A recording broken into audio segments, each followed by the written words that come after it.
안녕하세요. 서정의 경제 펀치 서정희.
예, 한국 자동차 산업의 글로벌 환경, 경영 내부 문제, 모든 문제를 가장 속속들이 잘 설명해 주실 분 한 분 모셨습니다.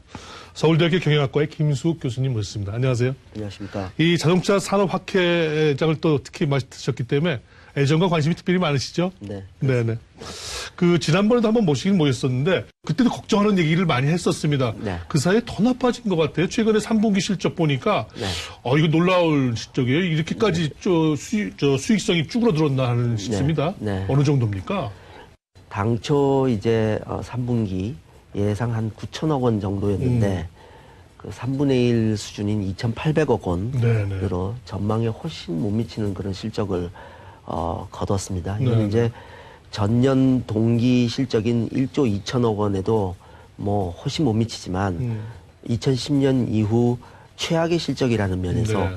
그 충격을 더하고 있습니다. 네네. 그러다 보니까 이 국제 신용 등급을 매기는 신용평가회사, 뭐 S&P나 무디스나 뭐 전혀 예상 못한 건 아니었을 것 같은데 바로 그냥 그 다음 날이가 그 다음 날 네. 신용 등급을 낮추고 나오더라고요. 네네네. 그렇습니다. 이게 이제 비단 현대차만의 문제는 아니고요. 네. 기아차도 마찬가지 상황입니다. 작년에 이제 통상임금 확대 판결, 패소로 인한 영업 손실 약 그 8,600억 원 정도를 반영한다고 했을 때 영업 실적이 한 4,300억 원 영업이익이거든요. 이거는 전년 동기 대비 한 4분의 1 정도밖에 안 되는 네네. 그런 숫자입니다. 네네. 타 완성차 업체들도 마찬가지입니다. 쌍용차의 경우에는 7분기 연속 영업 손실을 보고 있고요. 네네. 지난 3분기 영업 손실액만 약 220억 원에 네. 달하고 있습니다. 좀 길게 근본적인 원인을 따져야 될 것 같아요. 이게 일시적인 문제가 지금 아닌 것 같습니다. 네. 왜 이렇게 경쟁력을 잃고 있는 이면에는 왜 그럴까요? 미국과 중국에서 특히 시장을 많이 잃고 있는 것 같은데. 그 단기적인 원인과 장기적인 원인으로 나눠서 이제 볼 수는 있을 것 같은데요. 단기적인 원인은 현대차에서 이제 주장하고 있는 신흥국의 통화 가치 하락. 이게 좀 영향이 있는 거는 사실인 것 같습니다. 네네. 우리나라 자동차 산업의 주요 수출 시장이라고 할 수 있는 터키, 러시아, 브라질과 같은 이런 신흥국의 통화 가치가 전년 동기 대비 10에서 20% 폭락했어요. 근데 그러면서 이제 현지국의 수요가 급격하게 이제 줄어들었고 수요 자체가 준 겁니까? 아니면 다른 나라로 저희 수요 옮겨간 자체가 걸까요? 줄어든 것도 있고 다른 나라로 옮겨간 것도 있습니다. 그러니까 뭐 중국산이 팔리고 그렇죠. 그러나요? 네, 네. 그러면서 또 우리나라의 통화 가치가 상대적으로 이제 상승을 하면서 네. 현지국에서의 어떤 판매 이익이 실질적으로는 이제 줄어드는 그러니까 가격 그런 문제가 경쟁력이 생긴 거죠. 그만큼 이제 줄었다는 그렇죠. 얘기겠죠. 네, 그래서 네. 이런 것들이 이제 실적 보진으로 이어졌다. 이게 이제 단기적인 원인이라고 얘기를 할 수 있을 것 그렇죠. 그 같고요. 부분은 좀 단기적인 것 같은데. 이제 장기적인 원인으로 얘기한다 그러면은 경쟁력의 하락을 얘기를 할 수가 있습니다. 그렇죠. 경쟁력이라고 한다면은 제품 경쟁력, 가격 경쟁력 크게 보면은 두 가지인데 가격 경쟁력은 이미 우리가 신흥국 시장에서 신흥국들에 비해서 우리가 상당히 떨어져 있는 수준입니다. 네. 그 원인이 뭐냐면은 자동차 산업에 만연돼 있는 고비용 저효율의 구조 때문이라고 할 수 있겠죠. 네. 사실 우리나라의 인건비가 매출액 대비 인건비 비중이 전 세계 최고입니다. 그만큼 가격 경쟁력에 영향을 미칠 수밖에 없는 거고요. 인건비 비중이 높다는 얘기는 그만큼 제품 경쟁력을 높이기 위해서 R&D에 투자할 수 있는 여력이 그만큼 줄어든다는 얘기이기 때문에 독일이나 미국이나 일본과 같은 그런 선진국을 따라잡기 위한 R&D 기술 투자가 좀 부진한 이런 것도 영향이 있을 거라고 봅니다. 이런 전반적인 경쟁력의 부진이 이런 실적 부진의 근본적인 원인이 아닐까. 그런데다가 아까 이제 글로벌 환경 얘기도 해주셨는데 아시다시피 이제 미국이 보호무역주의를 강화를 하고 있습니다. 그러면서 그 미국 현지의 수요도 줄어들었고 또 우리나라의 주요 수출 시장이라고 할 수 있는 미국과 중국이 지금 첨예한 무역 갈등을 지금 벌이고 있습니다. 그러면서 그런 현지국 소비자들의 소비 심리가 꽁꽁 얼어붙은 것도 어떤 원인이라고 얘기할 수 있을 것 같습니다. 미중 갈등은 오히려 우리에겐 잘하는 기회도 되지 않을까요? 단기적으로는 뭐 이 중국산이 뭐 잘 못 들어가면 우리끼리 좀 들어간다든지. 실제로 그런 면도 있습니다만은 중국의 이제 완성차 업체에 들어가는 완성차 부품에 들어가는 그런 부품을 상당 부분 우리나라가 공급해주고 있는 그런 상황에서 본다 그러면은 미중 간의 무역 갈등이 우리한테 꼭 그렇게 긍정적인 효과로 이어지는 그런 것만 있는 건 아니고요. 실제로 지난 9월 달에 판매 실적을 보면은 미국에서는 6% 전년 동기 대비 중국에서는 13% 정도 판매가 감소가 됐습니다. 그러니까 이런 미중의 무역 갈등이 우리한테는 지금 현재로서는 긍정적인 효과로 이어지는 것은 아니다. 이렇게 이제 말씀을 드릴 수 있겠습니다.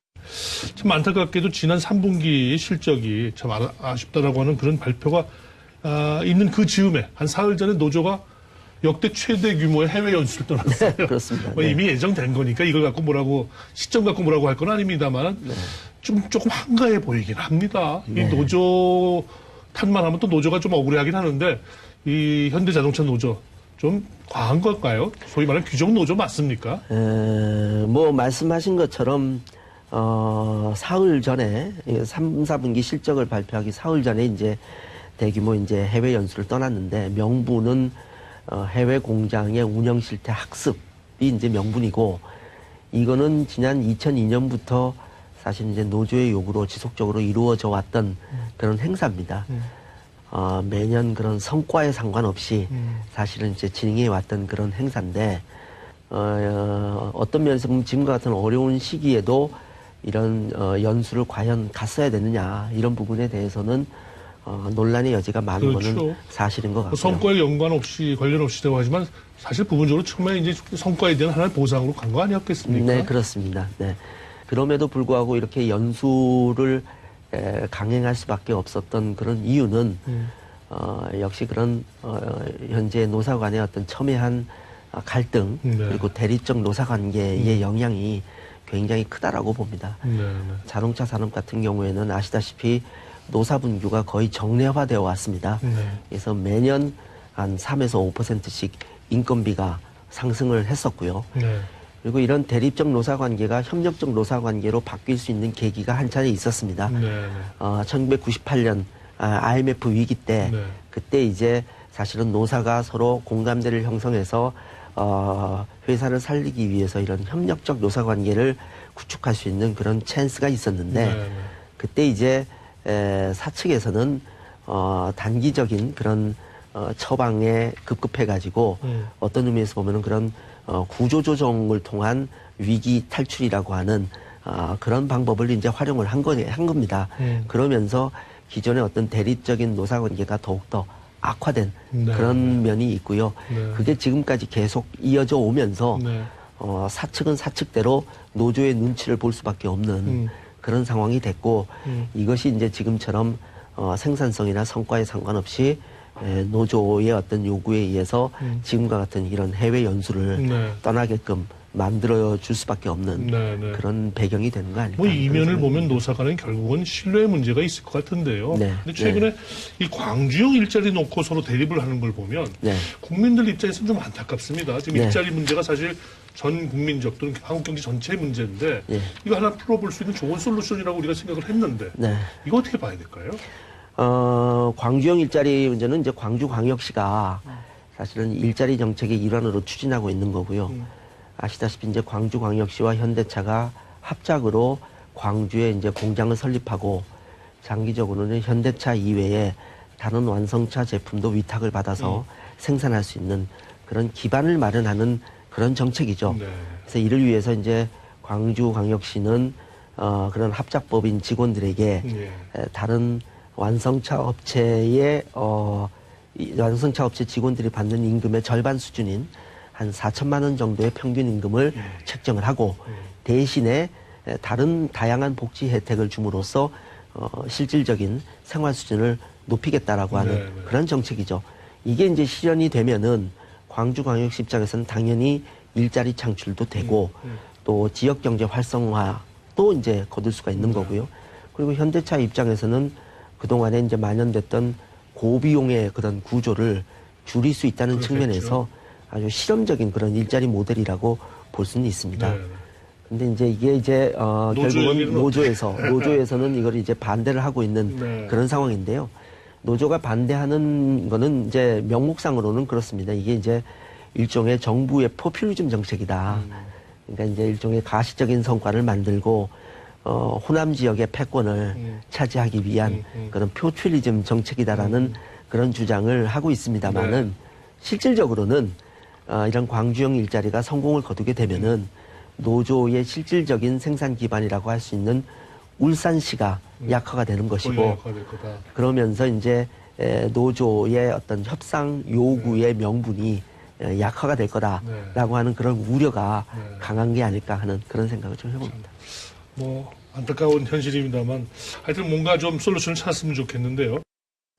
이 부품업체 얘기 한번 해보죠. 이 네. 현대차가 현대기아차 완성차 쪽이 이제 흔들린다 뭐 이런 소리가 자꾸 나다 보니까 그 다음 들리는 얘기가 그 밑에 부품업체들은 더 죽을 맛이다 지금 뭐 그런 보도들이 아주 오래전부터 나오고 있습니다. 네네네. 하나 여쭙고 싶은 건 완성차 업체의 경쟁력이라고 하는 게 사실 어떻게 보면 부품업체의 경쟁력하고 다 연결되어 있는 거 아닙니까? 맞습니다. 연결되어 있습니다. 본다면 이 부품업체들의 그런 아우성은 이 완성차 업체의 경쟁력을 갉아먹을 하나의 원인입니까? 우리 거꾸로 완성차 업체의 문제 때문에 부품업체만 지금 이렇게 고통을 당하는 겁니까? 어느 게 원인입니까? 서로 간의 원인이 있다라고 봅니다. 뭐 아시다시피 우리나라 자동차 산업은 특히 이런 완성차 업체와 부품 협력업체 사이에 수직적 종속적 구조가 다른 산업보다 훨씬 큰 그런 산업입니다. 결국은 특정의 완성업체와 완성차 업체와 부품 협력업체 사이의 관계가 원만하게 유지되기 위해서 우리가 투입해야 되는 소위 거래 특유 자산이라고 얘기를 합니다. 영어로는 트랜잭션 스페시픽 에셋이라고 얘기를 하는데 완성차와 이 부품업체 간의 그렇죠. 협력 관계. 예, 협력 관계를 유지하기 위해서 투입하는 나쁜 말로 그런 하면 자산. 유착 관계. 뭐 그럴 수도 있겠는데요. 네네. 그런 거래 특유 자산이 이제 시간이 흐르면 흐를수록 쌓이게 되는 거죠. 그렇죠. 그러면은 그게 결국은 발목을 잡는 그런 좋은 현상이 점도 되는 있지만 겁니다. 거꾸로 그렇습니다. 발목을 잡는 점도 그래서 그런 아까 말씀하셨던 그런 협력 관계, 나쁜 말로 얘기하면 유착 관계를 끊어버린다는 얘기는 그동안에 투입했던 그런 거래 특유 자산을 버려야 된다는 얘기인데 그거 결국 이제 매몰 비용이 되는 거거든요. 그렇죠. 거기에 기업 입장에서는 그게 지속적인 어떤 부분 보면 경영 혁신 과정일 텐데요. 그렇습니다. 그런 부분이 네. 좀 게을르지 않았느냐는 지적도 나오고는 있거든요. 네, 그렇습니다. 그런 측면이 있다고는 봐야 되겠죠. 네, 그렇게 봐야 되겠죠. 사실은 그래서 이제 부품 협력업체 입장에서도 어떤 제품 다각화, 시장 다각화를 위한 노력을 그동안에 이제 꾸준히 병행해서 추진을 했어야 되는데 그러지 못하고 완성차 업체의 입만 바라보는 그런 상황이 지속되다 보니까 이제는 이제 그런 거래 특유 자산에 대한 어떤 투입의 강도도 그렇고 그런 관계를 끊어버리기가 굉장히 어려운 그런 상황에 이제 처하게 된 거라고 거래 봅니다. 특유 자산. 오늘 좋은 말 하나 배웠습니다. 그리고 외국의 이제 무슨 유명한 자동차 업체들 네. 그런 곳들도 그렇게 한 곳과 쭉뭐 20년, 30년 물론 우수 거래처라면 그렇게 해야 되겠지만 네. 새로운 또 좋은 그 기술력을 가진 데가 또 등장할 수 있도록 계속 뭐라 그럴까요? 경쟁적인 그런 소싱의 어떤 그 환경이 돼야 되지 않나요? 그렇습니다. 말씀하신 대로 자동차 산업의 선진국이라고 할 수 있는 독일이나 미국은 소위 독립형 부품 협력업체. 그렇죠. 소위 이제 독일에서는 그런 기업들은 이제 강소기업이다 이렇게 그렇죠. 이제 보통은 부르는데 그런 강소기업들을 육성하기 위한 정부 차원에서 또는 기업 차원에서의 네. 어떤 정책과 협력이 오랜 기간 동안 이루어져 왔습니다. 그래서 우리나라의 경우에는 그런 독립형 협력업체들보다는 종속형 협력업체의 비율이 훨씬 많기 때문에 네, 네. 그런 것들이 사실은 이런 자동차 산업의 위기가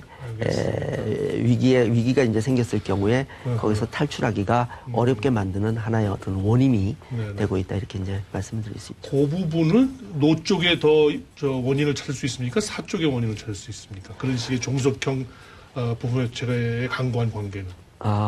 뭐 근본적인 원인을 찾는다 그러면은 그거는 이제 노조의 문제라기보다는 사 쪽의 문제가 있었지 않았을까 하는 그런 생각이 드는데 그 문제는 그렇다고 한다면 지금 현대기아차가 안고 있는 그 경영권 승계 과정 아무도 부분적으로 연결을 시켜서 생각 안 해볼 수는 없겠군요.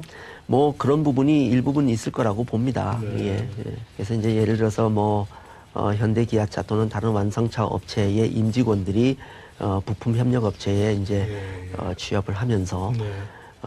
그게 이제 사실은 어떤 의미에서 보면은 긍정적인 부분도 있고 부정적인 부분들도 네. 분명히 있습니다. 긍정적인 부분은 완성차 업체가 가지고 있는 기술의 노하우나 경험을 부품 협력 업체에게 전수시킬 수 있고 그다음 완성차 업체와 협력 업체 사이에 유기적인 관계를 만들 수 있다라고 하는 긍정적인 부분도 있지만 그런 것들이 이제 시간이 흐르면서 그런 긍정적인 효과보다는 어떤 부정적인 그런 부분들이 더 이제 그렇습니다. 드러나게 되면서 그게 이제 하나의 어떤 문제점으로 부각이 될 그런 가능성도 분명히 있다라고 봅니다. 지금 뭐 벌써 오래전부터 전기차다 자율주행차다 해서 차세대형 네. 자동차에 대한 얘기가 많이 나오고 있습니다만 네. 좀 아쉽다. 뭔가 좀 획기적인 뭐가 없다라고 하는데 거기에도 어떻게 보면은 기존의 어떤 종속적인 그 부품 회사의 관계 네. 이런 부분도 발목을 잡는 측면도 없지 않아 있겠습니다. 뭐 그런 부분도 있죠. 완성차 업체와 협력업체 사이에 수직적 종속적 구조가 지속적으로 이루어지면서 그런 경영 혁신이 효과적으로 이루어지지 못하는 그런 체제가 되었지 않느냐. 그런 것도 이제 문제가 되지만 기본적으로는 저는 노사 문제도 굉장히 큰 원인이 된다라고 봅니다. 아까도 말씀드렸지만 그런 새로운 어떤 미래 자동차 개발을 위해서는 R&D 기술 투자가 많이 이루어져야 되는 상황입니다. 제품 경쟁력을 높여야 되니까요. 그런데 아시다시피 앞에서도 말씀드렸지만 고비용 저효율 구조가 지금처럼 만연돼 있는 상황에서는 R&D 기술 투자를 할 수 있는 여력이 줄어들기 때문에 그만큼 미래 자동차 기술을 개발하는 그런 여력이 줄어들 수밖에 없다 이렇게 이제 말씀을 드릴 수가 있습니다. 그럼에도 불구하고 사실 그동안에 이제 우리 완성차 업체들이 그런 노력을 안 한 건 아닙니다. 실제로 이제 현대차 같은 경우에 수소연료 전지차 얘기를 많이 하고 있는데 수소연료 전지차의 기술 수준은 상당히 높은 것으로 알려져 있습니다. 다만 이제 이거를 이제 상용화시키는 데 있어서의 여러 가지 문제점, 예를 들어서 가격의 문제라든가 또는 충전소와 같은 인프라의 문제라든가 이런 제반 여건들이 좀 마련이 될 때까지는 시간이 좀 걸리는 그런 부분이 있기 때문에 저희 뭐 시청자 일반 국민 입장에서도 이런 질문을 안 드릴 수가 없습니다. 이게 아까 모두에 말씀드렸다시피 자동차 산업이 워낙 크고 또 뭐 전후방 효과가 강한 그런 산업이다 보니까 여기가 어렵다 그러니까 주위에서 많은 그런 어려움을 겪고 있어요. 그럼 정부는 뭐 하나? 뭐 이런 지적들도 나오는데 과연 정부가 지금 도와주어서 해결될 부분이 뭐 없잖아 있을 수도 있겠습니다만 이 문제를 정부와의 역할 분담을 어떻게 하는 게 좋겠습니까? 이 자동차 산업이 잘 아시다시피 그 부품만 하더라도 3만 개 이상 들어가는 종합 시스템 산업이고 그다음에 고도의 기술력을 요하는 그런 산업입니다. 그리고 전후방 연계가 굉장히 큰 산업 연관 효과가 굉장히 큰 자동차 산업이 이제 자동차 산업입니다. 그래서 이런 자동차 산업의 위기는 자동차 산업의 위기로만 끝나는 것이 아니라 그 주변에 있는 연관 산업들, 전자산업, 철강산업 또는 기타 서비스 산업까지 영향을 미칠 수밖에 없는 상황인데요. 너무 중요한 산업이에요. 가장 중요한 방법은 다양한 그런 규제에 대해서 획기적으로 이걸 좀 푸는 그런 방법을 좀 모색을 해야 된다라고 봅니다. 우리나라 이제 자동차 산업이 한 40년 지났지 않습니까? 빠른 시간 내에 자동차 산업을 일으키면서 선진국에 있는 다양한 규제라는 규제는 다 가지고 왔습니다. 그래서 규제 수준은 환경이나 안전의 규제 수준은 전 세계 최고라고 네. 얘기를 할 수가 있는데 그런 규제가 사실은 자동차 산업의 발전에 발목을 잡는 하나의 원인이 되는 것은 분명한 것 같습니다. 미국 자동차 업체도 그 부분에서 상당히 불만을 제기했었으니까요. 그래서 이런 규제가 강화되면 강화될수록 업체 입장에서는 그 규제의 부담을 소비자에게 이제 전가하게 되는 것이고 결국은 이제 소비자만 결국은 이제 네. 부담이 늘어나는 네. 그런 일이 생길 수가 있기 네. 때문에 바로 이런 규제를 푸는 것을 전향적으로 검토하는 것은 지금 시급히 정부가 해야 될 네. 그런 일이라고 생각합니다. 네. 또 한 가지가 이제 우리 그 현대차도 힘든 고통을 겪은 엘리엇 국제 자본의 어떤 경영권 공격 같은 거 네. 이런 부분들은 사실 정부가 너무 나서서 하는 것도 어떻게 보면 자본의 간의 어떤 경쟁과 이런 부분들을 좀 해치는 것도 같고요. 네. 어떻게 봐야 될까요? 네, 이거는 여러 가지 이제 전문가들의 견해가 엇갈리고 있는데요. 저는 기본적으로 그 정부가 너무 지나치게 나서서 예. 여기에 이제 개입하는 것도 별로 그렇게 좋은 그런 거는 아니라고 봅니다. 네. 어떤 시장의 어떤 여러 가지 기능이나 또는 시장에서의 어떤 정책 방향 이런 것들에 맞춰 가지고 순리대로 풀어가는 것이 네. 방법이 아닐까 하는 그런 생각을 해봅니다. 끝으로 하나 여쭙겠습니다. 이렇게 자동차 산업의 어려움을 얘기를 하는 또 이면에 또 말씀을 들어보면 아니야 아직 벌어놓은 거 많아 자동차 산업은 그래서 아직은 여유가 조금은 있어. 진짜 지금 자동차 산업 부품업체 도산 위기 맞습니까? 아니면 아직 좀 여유가 있습니까? 그런 부분에 대해서는 노조의 입장하고 사측의 입장이 사실은 이제 다르고요. 어느 쪽이 과연 맞는 얘기냐 그런 부분에 대해서도 사실은 우리가 이제 논란의 여지가 있는 것은 사실입니다. 그렇지만 중요한 것은 현실적인 어떤 최근에 이제 3분기 영업 실적 발표 이후에 이런 자동차 산업이 전 위기라는 그런 의식이 고조가 되면서 타 산업에 또는 우리나라 전체적인 경제에 미치는 영향이라고 하는 게 굉장히 크다라고 하는 겁니다.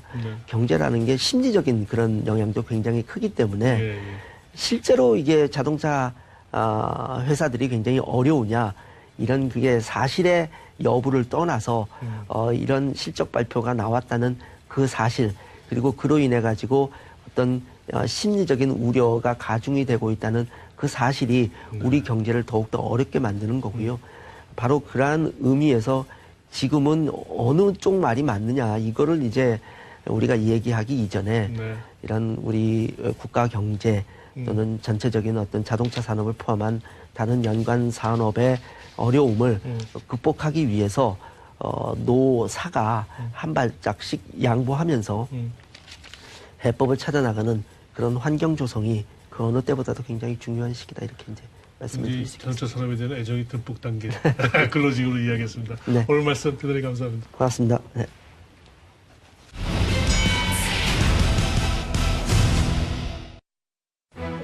예, 모든 일에는 사전 징후가 있고 시그널이 있다고 그러죠. 아마 현대차의 3분기 경영 실적 어떤 측면에서는